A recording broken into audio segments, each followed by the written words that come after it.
Alright, hello guys, welcome to today's class. So today we're going to run through the 3D osteology of the thorax.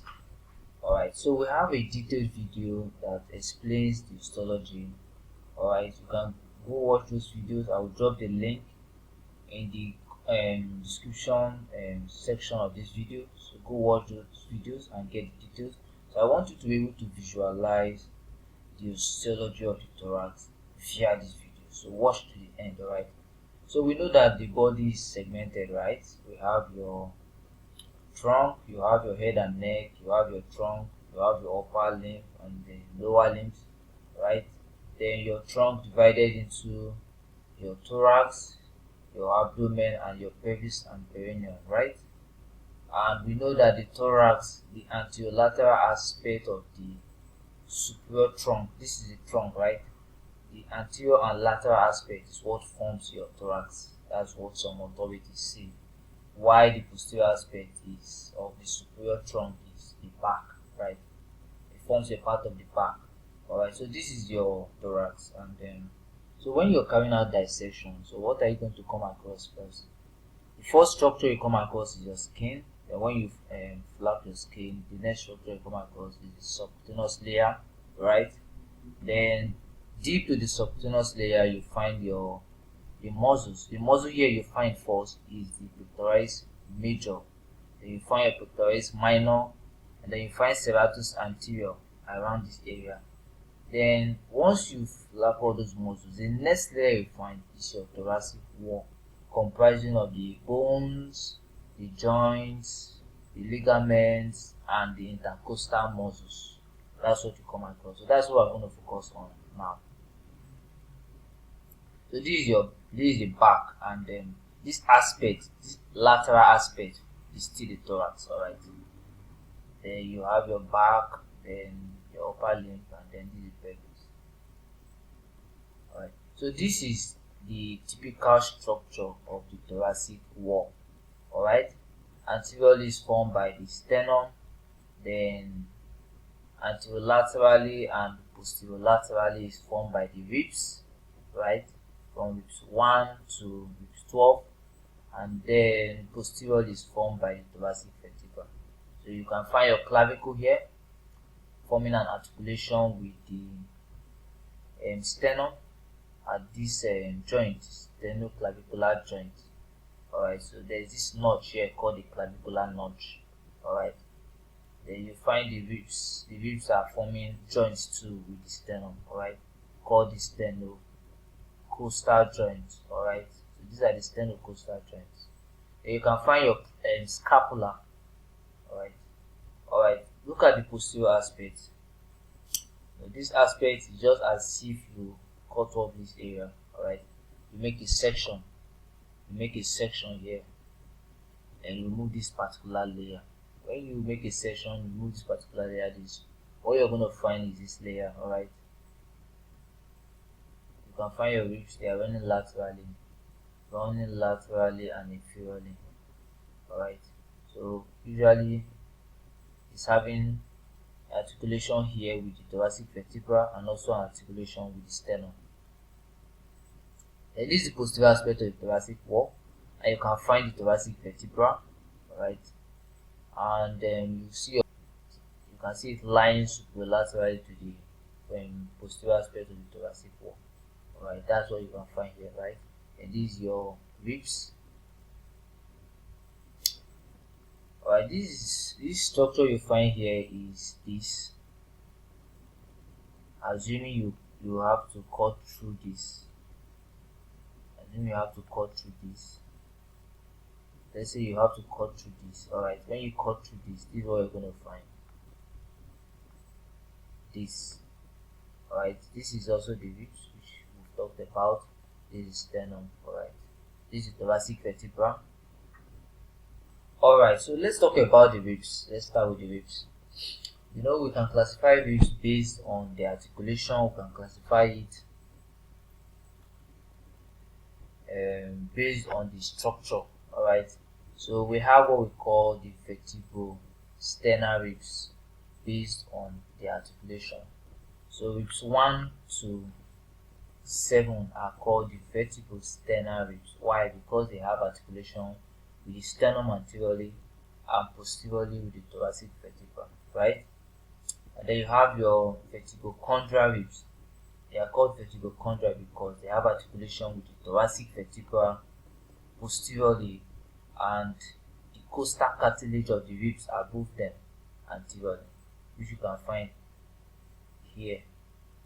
These 1, 2, 3, 4, 5, 6, 7. So these are the vertebro-sternal ribs. They have direct articulation with the sternum and the thoracic vertebra.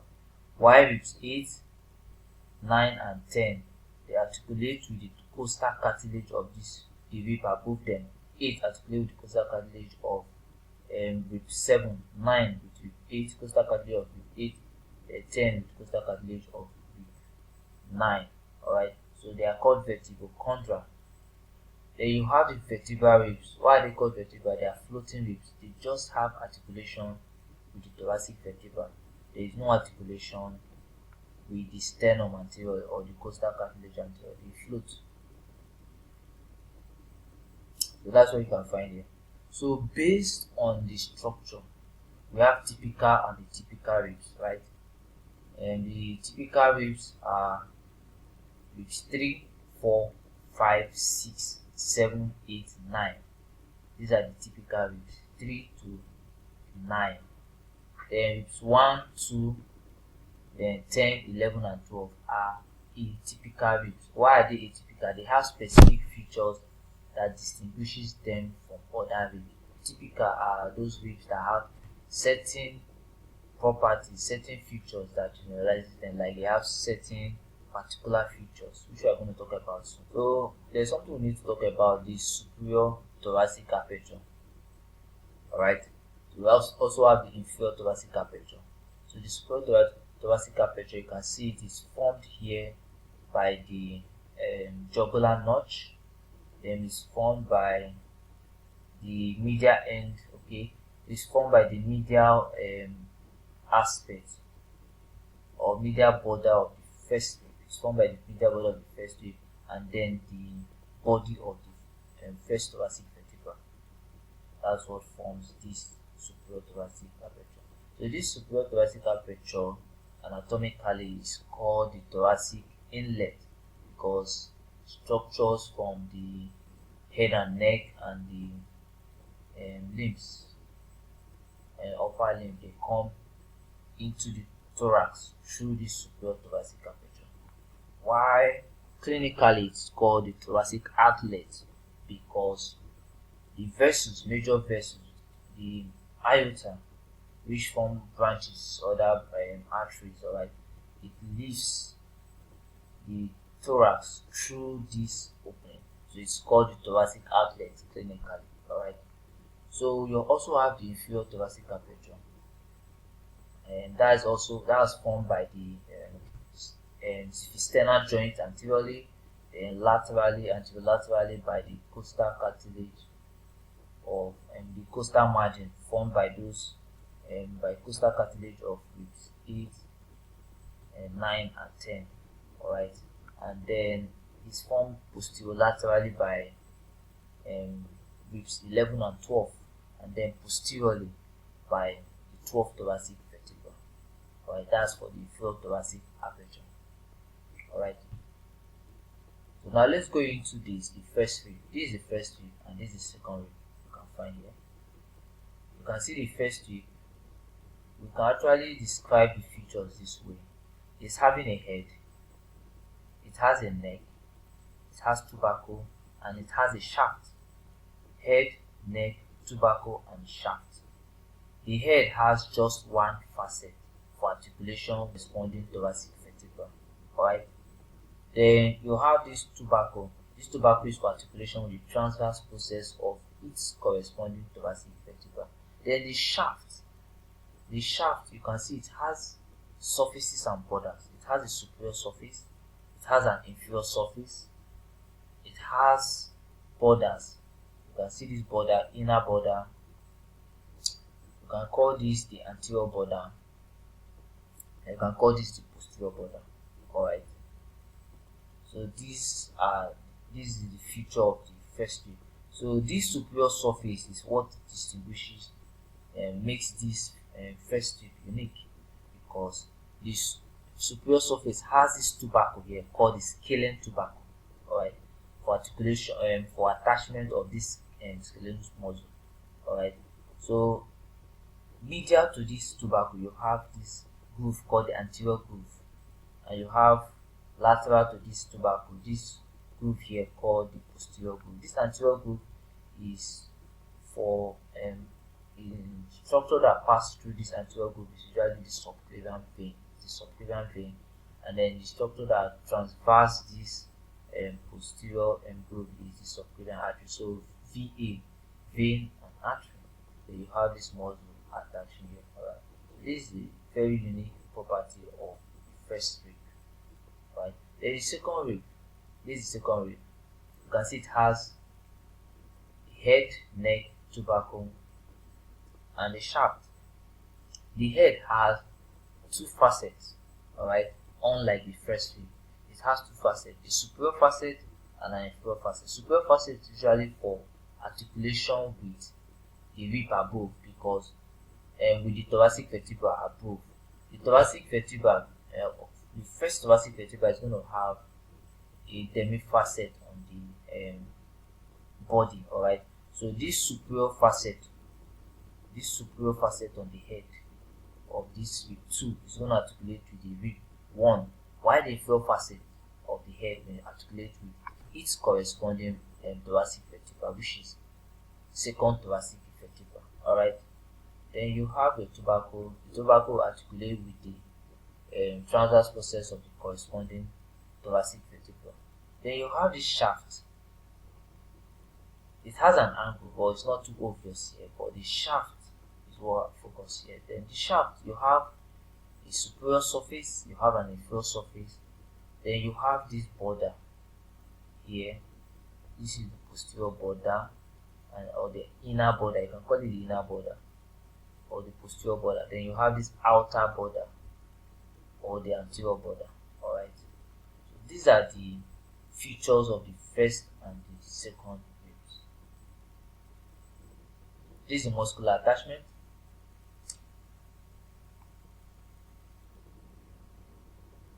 Alright, so this is you can see the first rib. This is the lateral view of the first rib. You can see it having articulation with the thoracic vertebra, first thoracic vertebra, and the second having articulation with the first thoracic vertebra and the second thoracic vertebra.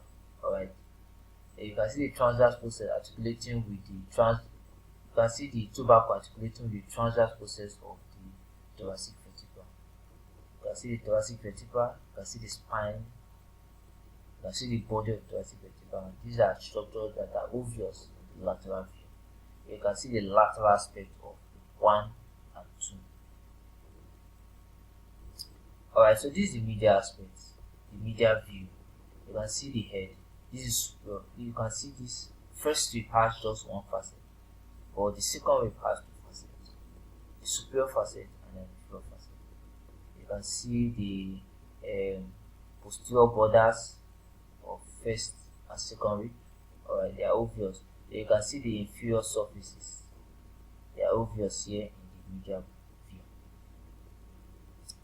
Now let's talk about the typical rib. And one of the typical rib, we say they are ribs 3 to 9. Alright, so this rib you find here is ribs 7. So we're going to use this rib to talk about the typical rib. Alright, so let's discuss about the typical rib. I'll be using this rib as an example. Alright, so this is rib 7, and this is the superior aspect of the rib. Alright, so you can see this rib has the head, it has the neck, it has the tubercle, and it has a shaft. Alright, so the head has two facets, a superior facet and an inferior facet. Remember we said typical ribs, they are ribs 3 to 9, right? So every rib from ribs 3 to 9, the head has a superior facet and an inferior facet. The superior facet is usually for articulation with the thoracic vertebra above its corresponding thoracic vertebra, while the inferior facet is for articulation with its own, like its corresponding thoracic vertebra. For example, what I mean is this: you have rib 3, alright? So the inferior facet of the head of rib 3 is going to articulate with the superior facet on the body of the third thoracic vertebra, alright? If you have rib 5, for example, the inferior facet of the head is going to articulate with the corresponding T5 as fifth thoracic vertebra. Alright, so that's what I meant. So now you have your neck and you have your tubercle. The tubercle is usually for articulation with the transverse process of its corresponding thoracic vertebra. So if you're having this rib called, which is the rib 7, it's going to articulate, this tubercle is going to articulate with the transverse process of the 7th thoracic vertebra. Alright, so now you have your shaft.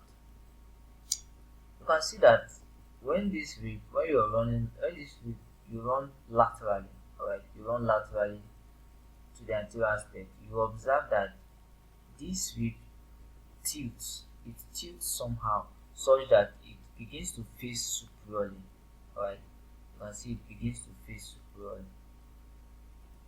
This point where it tilts is called the angle of the rib, alright, so this is called the angle. It's usually the lateral limit of the back muscles, alright, it's usually the lateral limit of the back muscles, this angle, alright.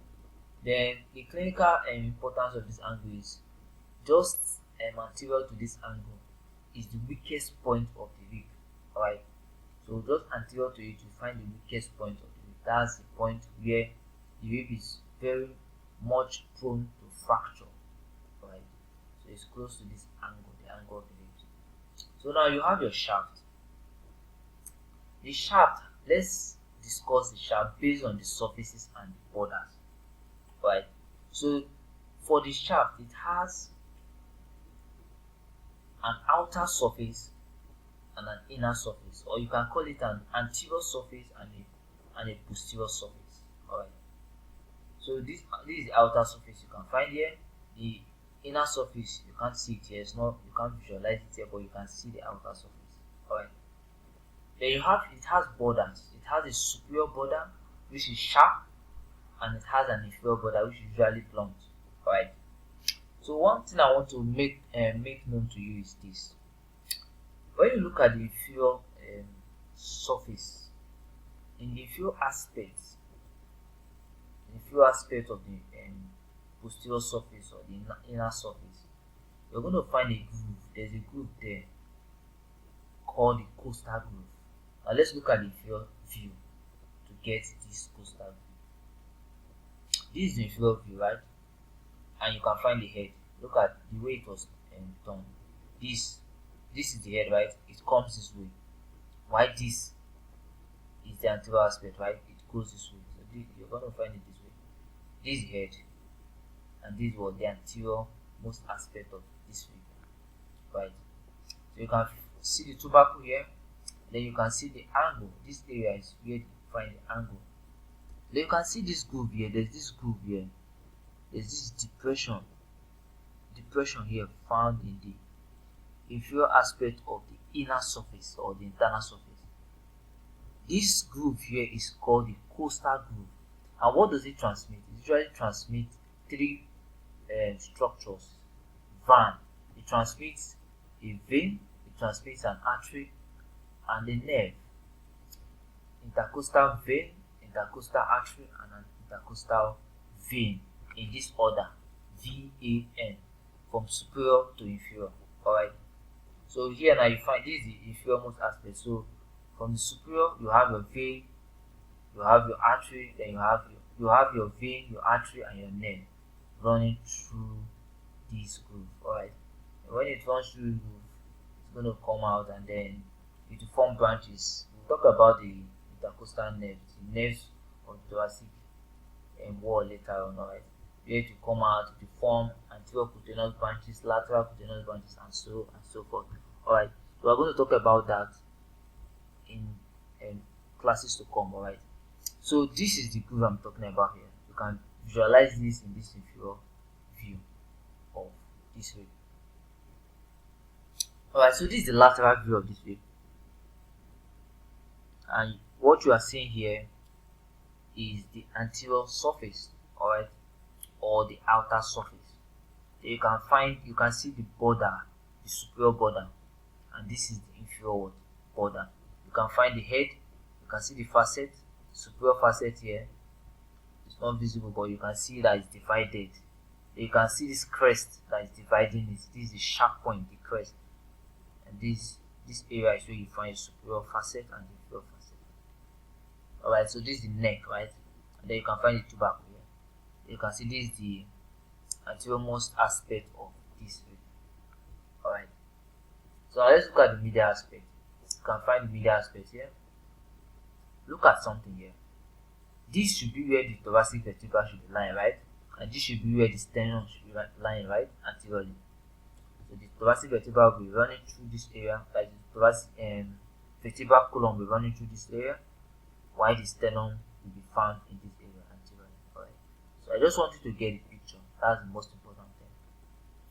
Alright, so this is the medial view. Alright, and you will see the vertebral column running this particular, running through this area. Alright, so running this way, while you find your sternum here. Alright, so this anteriormost aspect of this rib is going to form articulation with the sternum here anteriorly, and the head is going to form articulation with the thoracic vertebra posteriorly. Alright, then here you can find the posterior. You can visualize the posterior aspect. It's seen here, right? The posterior aspect of this rib. You can find the superior margin or the superior border. You find the inferior border. Alright, you can see this groove we're talking about in the inferior aspect. This is the costal groove, very visible, the costal groove. Alright, so let's go into the sternum, which is the bone found in the anterior midline of the thoracic wall. Alright, so the sternum is divided into three parts, as we all know. You have the mandible, you have your body, and your xiphoid process. You can observe that this sternum looks like a sword, right? The sword looks like, this mandible looks like the head of a sword. This looks like the blade of the sword, and this looks like the tip of the sword. Alright, so this is the mandible, this is the body, and this is the xiphoid process. Now let's talk about this mandible and the features you can find. For this mandible, it has an anterior surface, which is usually roughened. It has a posterior surface, which is this. Let me show you. This is the posterior surface, usually smooth. Right, this is the posterior surface of the mandible of the sternum. This is usually roughened. You will find some ridges here. There are usually three ridges here on the anterior surface. Right, that's how you identify the anterior surface and the posterior surface. Though it's usually visible when you see it, you know, because it's curved in a way.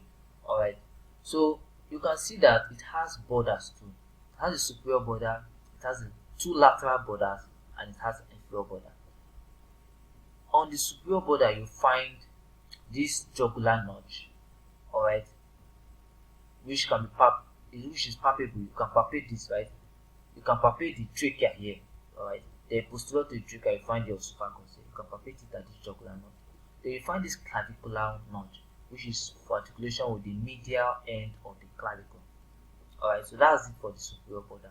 Then the lateral border, it has on the superior aspect of this lateral border a facet for the first rib and a demifacet for the second rib. Alright, and then you find this inferior border. In this inferior border, there is this joint, mandible-sternal joint, between the mandible and the body. Then this joint, there is an angle formed. The mandible tilts in a way that it runs posteriorly while the body is anteriorly. So it's going to form an angle around 120 to 160 degrees. It depends. So that angle, this point here, is called the sternal angle of Lewis. Alright, it's clinically important because there are several structures that are found here. For example, this is the beginning and the end of the aortic arc. This is where the trachea bifurcates.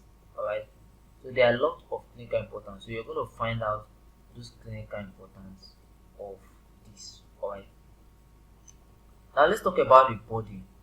You have the anterior surface here, which you can see here, and then you have your posterior surface here. Alright, this anterior surface is usually rough into, usually having 4 ridges. There are usually 4 ridges, and those ridges are arising from point of fusion. They are just point of fusion of the primitive sternae. There are sternae that come together to form this sternum as a whole. Alright, so those ridges are just point of fusion. Alright, so you have this border here, the lateral borders here, which are visible. You have the demifacet here for the second rib. Then you have the facet for rib 3, 4, 5, 6, usually from 3 to 6. Alright, and then a demifacet for rib 7 here. Alright, so there's a demifacet for rib 2, and there's another here for rib 7, and then there are facets. When they say demifacet, half facet. Alright, so the second rib articulates, part of it articulates, the anteriormost aspect articulates with the mandible superiorly and then the body inferiorly. Alright, so that's it. That's the reason of, that's the purpose of those facets you're having there. Alright, then you have the xiphoid process. The xiphoid process is the inferiormost aspect of the sternum, and it has a pointed end, a base, and it has 2 lateral borders. The base usually articulates with the body of the sternum, forming a sternal joint. The sternal joint usually forms, clinically, it's usually the superior limit of the liver. Alright, so that's usually the lateral view of the sternum. What we were talking about, this is the facet for rib 1.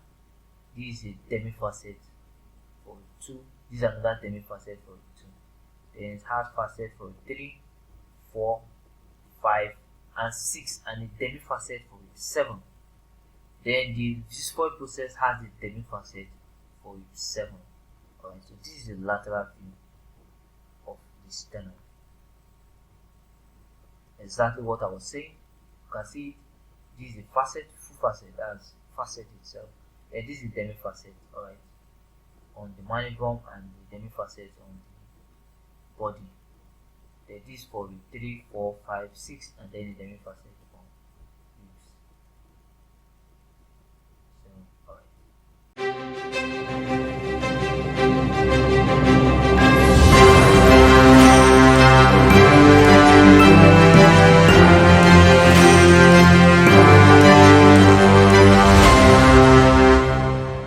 Alright, so let's wind up on what we have. Alright, so these are the joints, right? So you're going to study this joint. We have a video that will describe this joint in details for you. So the link is in the description section of this video. Alright, so just click on that once you're done with this video. Alright, so these are the joints. We have the sternoclavicular joint that's formed by articulation of the medial aspect of the clavicle with this clavicular notch on the mandible of the sternum. Alright, so this is formed by clavicle and the mandible of the sternum. Alright, the sternoclavicular joint. Then you have this sternocostal joint formed by the ribs and the sternum. Alright, you have 1, 2, 3, 4, 5, 6, 7.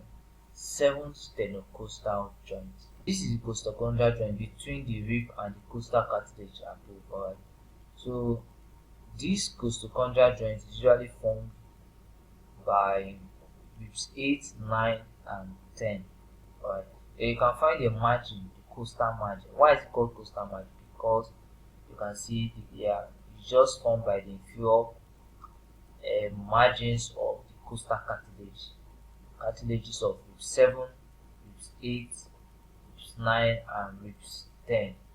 That's what forms the costal cartilages. Alright. That's it for this anterior view. These are the joints you can find anteriorly. Then you can see this is the inner aspect. This is the inner aspect. This is the posterior sternum, and this is the posterior or the inner surface, posterior inner surface of the ribs. Alright, we've talked about these joints, right? We've talked about this one, sternoclavicular, sternocostal, and then you have the costochondral joints. Alright, so these are the ligaments, the sternocostal ligaments. Alright, so that's it. And so this is an illustration of the joint, simple illustration of this joint. Now look at this joint formed posteriorly. It's formed by the vertebra and the ribs. The head of the ribs and the body of the thoracic vertebra. You also have the costal transverse, formed by the rib and the transverse process of the rib, and formed by the tubercle of the rib and transverse process of the thoracic vertebra. Alright, so let me recap. I said we have the sternoclavicular, the sternocostal, and then you have your costochondral, and then you have your vertebral costal joint, and then you have your costal transverse joint formed by the tubercle of the rib and the transverse process of the thoracic vertebra. So these are the major ribs. These are the major joints we have. Alright, so we've talked about this, right? So these are the illustrations of the ligaments associated with this joint. So we've already talked about this in a separate video, so you can watch that video to get the details of this joint. So what have we been able to talk about in this class? We've talked about the regions, so by now you know the regions, which is something you already know before now. Alright, and you know that the thorax is the superior aspect of trunk, right? Usually the anterior and lateral aspect. Then we talked about the back being a part of the trunk, right? But the lateral aspect of the superior trunk is a part of the back, right? We talked about that. Then we talked about how structures you're going to see when you carry out dissection, right? So you should know that. From skin, subcutaneous layer down to the muscles, pectoralis major, minor, serratus anterior, and the thoracic wall. And I will talk about the thoracic wall. You already know what all these are, right? You know that this is sternum. You know the ribs. You know their classification, right? Classification based on the articulation and based on the type, right? Then this is thoracic vertebra. We talked about it, right? Then you know these ribs, right? You know that ribs 1 to 7 are the vertebral sternum, 8, 9, and 10 are vertebral chondra, right? And then 11 and 12 they are floating. We talked about that. Then based on the type, their structure, based on their structure, you have typical and atypical. You should be able to know, you should be able to identify them already, right? You know the typical, you know the atypical. And we talked about the superior thoracic aperture, right? And you know what forms the superior thoracic aperture? The superior margin of the mandible, or the superior border of the mandible, the inner border of the first rib on either side, and the body of the thoracic, first thoracic vertebra, right? That's what forms the superior thoracic aperture. And then we talked about the feature of the first and second rib. You should already know the feature. Then the question I have for you is, you have a groove here and you have another groove here. There's something separating it. What's that? You should be able to know what this tubercle is called. And you should be able to know what structure transverses or passes through these grooves. Right? You should be able to know the structure. And that's why it's very important, because the first rib normally is not palpable, right? Because it's protected by the clavicle. Right? But if peradventure there's a fracture to the clavicle, which is very rare though, it can damage these vessels that are running across. Remember, the brachial plexus also runs across. It passes through the superior aspect of the first rib. So if there's a damage to the clavicle, peradventure there's a damage to the clavicle, it's going to affect the brachial plexus, affect those vessels that enter that goes into the upper limb from the trunk and the head and neck, right? So that's why the superior aspect of the first rib is clinically important, and you know the features already.